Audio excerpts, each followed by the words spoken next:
property here that I want to illustrate with you, and it's something we actually went over previously from chapter 1. Actually, section 1.14, 1.14 is where this came from. We reviewed it a little bit. But let's simplify this division here of a to the third and divided by a to the seventh in two different ways. This exponent of 3 means 3a's multiplied. This means 7a's multiplied.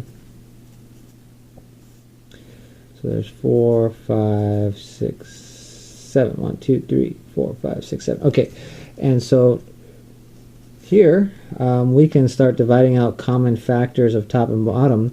We can divide top and bottom by a 3 times here to divide out these common factors, and what we get is 3 1s on the top multiplied with 3 1s on the bottom with 4 a's, and that can be written as a to the fourth.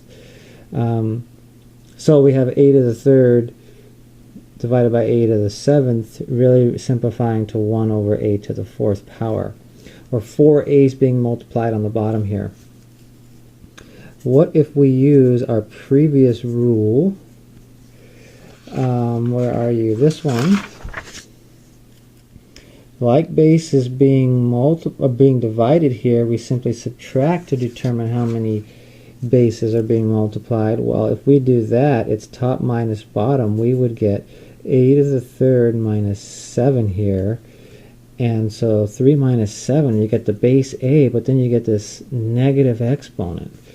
And so again, we have to reconcile these two and say, wait a minute, these guys are the same, so that means these guys must be the same. And so what we have to do is for ourselves kind of accept this fact that a to the negative fourth means 1 over a to the positive 4. I like to think of this negative exponent as doing something to this base and then multiplying 4 of them. One way to think of this,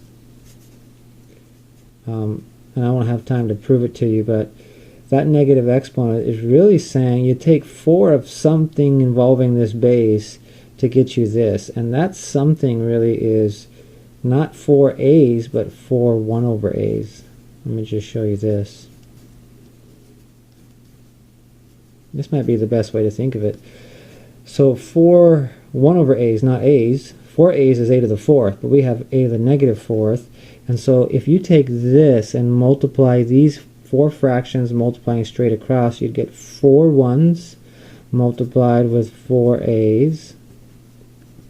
And that's 1 over a to the fourth. So one way to think of this negative exponent is really take 4 reciprocals of this. Reciprocal, remember, reciprocal of a is 1 over a. Think of this as over 1, and the reciprocal of a is flipping the fraction 1 over a. Those aren't equal, sorry, but it becomes 1 over a. So this is the reciprocal of this. So 4 reciprocals of the base being multiplied is what that comes out to be. One way to think of it. But in general, if you have a negative exponent on a base b, that is really meaning one of two things. N reciprocals of the base, or simply 1 over b to the n power. So you'd still have n b's being multiplied here, and you'd still have n 1's being multiplied, leaving you with 1 on top. So that's another property of exponents that we're going to use here.